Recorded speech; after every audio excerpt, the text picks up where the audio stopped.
Welcome back to Switzer. Chris Riddell is a futurist who has employed his masterful crystal ball to see what financial planning is going to look like in an increasingly online world. So realistically, will it mean that financial planners will no longer have to see the whites of their clients' eyes? Or maybe I should have it around the other way. Maybe the clients won't need to see the whites of the financial planner's eyes. We'll find out. Welcome, Chris. Hi, Peter. How are you? Very good indeed, mate. So I guess what you're talking about here is a thing called robo-advice. What in the hell's that? Robo-advice is essentially these online or cloud-type platforms now where you can log in, you input a whole bunch of different data around your financial circumstances, what the kind of things you're looking at in life, and you input all this data, and essentially, technically, the systems then can give you a whole bunch of opportunities of where you might want to invest your money and how you might want to do things. How advanced is robo-advice, say, in the USA? The US is picking up robo-advice much quicker at the moment than Australia. In fact, they're saying that they can use robo-advice to give exactly the same kind of output for the customer at the end at a fraction of the cost. Now, well, probably because their advice was crap in the first place, so crap in, crap out. But okay, but I'll be fair. That's interesting. It is, but for me, I have to say, all of that data and those statistics are marketing type material at the moment, so we have to be really cautious around that. Okay, so where is the robo-advice in Australia? Robo-advice in Australia is certainly not coming through here as quickly, and I think we're focused on relationships here. The future around financial advice is definitely around using people, so it's around being able to get technology to really complement what we're doing as, in our businesses, and then using that to give us more insight. Okay, so tell us what, my intro was like this, tell us what financial planning might look like in, say, 5 or 10 years' time. I presume there's going to be a lot more usage of online connections, but is there still going to be a lot of eye-to-eye contact? Eye-to-eye contact is important in any industry. I actually liken this to the real estate industry as well, and you were having a chat about that earlier. And even recruitment. Many years ago, people said that the recruitment industry was going to die when LinkedIn came in, and it was just going to obliterate the recruitment industry. Certainly hasn't. The recruitment industry is as big now, if not bigger than it's ever been before, because there's still that personal interaction. We still have this handoff between technology and people. It's this creating of online and offline and joining the two together. People have this ability to be creative. We understand and empathize, we understand emotions, and we know what people want to do. We have this insight that technology can't provide. I don't actually like the term robo-advice. I think it has a negative connotation. Most definitely. And I think advice from a robot. I'm thinking. It's not really a robot. I mean, it's the same kind of platforms as our online email or banking. We don't call those robo systems. It's technology. It's out in the cloud. It's designed to help us do things in a different way. I guess when it's all said and done, and I know I have a financial planning business, and there have been people who have contacted us from interstate, and we've done a lot of stuff online, and then they've chosen to want to come in and see us face to face. We didn't have to see them face to face, and we can do it on Skype now as well. So there's a lot of that kind of thing going on right now, but people still like the warm and fuzzy opportunity of seeing the person who's giving advice, and vice versa. I think the financial planner loves to get the body language between husband and wives, because sometimes, the husband can be gung-ho and the wife is not particularly gung-ho, and that can be important in terms of the advice. It is. Relationships have been the core of any business. The businesses that are really thriving have really embraced that mix there and going forward, and we certainly know that going into the future, that's going to be a huge part. The real thing here, though, I think going forwards, and digital and technology will allow planners to be able to drive more insights into their customers than they've ever had before. So what you'll actually be able to do is use this to your advantage and use it in a way to be able to really drive hard advice and also be able to continue a conversation, not just when you're in front of them on that one-on-one basis, but continue that conversation online. So you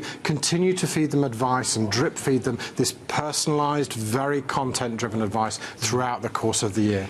Are you also saying that the organisations that are going to be selling the software to financial planners, it'll be in their interest to think through the relationship between a financial planner and a customer better than what a financial planner could do in an online setting, because they get online better than the financial planner who's good at financial planning. The challenge here with any of us is we've got to be able to keep up with the pace of change. And in any industry now, whether you're in financial planning or recruitment or real estate, you've got to be able to keep up with what's going on out there, because your competitors are, and that's the reality. Consumers now are more mobile and more online than they've ever been before. We have the highest smartphone penetration here in Australia than we're seeing anywhere else in the world. So consumers want to be able to get online. They want to be able to have access to real-time information. The challenge for financial planners going ahead is you are going to be asked to be a technology advisor in the future. So customers will come and say, which platforms should I be using? What technology should I be using to be able to have insights? Should I be using System A or should I be using System B? There will be a fear that if you give them too much technological enhancement and capability, they might say, well, been really nice knowing you. I'm now pretty good. I don't need you anymore. What's the financial planner going to do about that, do you think? It's a really good one. Look, at the end of the day, as you said earlier, it all comes back to relationships. It's that building of trust. It's that developing a long-term relationship. If you don't give that advice, then they're going to go and find it anyway. You've got to create an environment where you're seen to be trusted and open and transparent, because if you don't give it, they'll go and find it somewhere else. I don't know whether you had the ability or had the opportunity to look at the legal responsibilities of a financial planner and what would be missing if you tried to. And look, all financial planners would love to create an online business where everyone would just go and tick a few boxes and out comes a fantastic plan.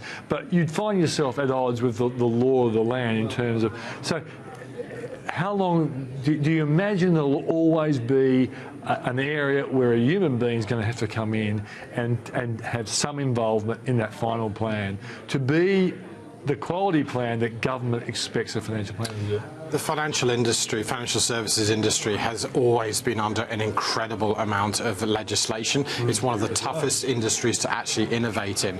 Here's the reality, though. In Australia here, the banking industry is innovating in doing some of the best innovation stories we're seeing globally. So it is possible. You've got to use digital and look at it in a glass half full type environment. It's around saying, I'm going to make this work for me. I'm going to find out how I can make this work for my customer. The big thing is as well, customer data, privacy. You've got to be on top of your game and keeping that stuff secure. And do you think, because the banks have been embarrassed by the behaviour of some individuals, they're going to try and standardise the connection online and then minimise the personal contact where things can go wrong?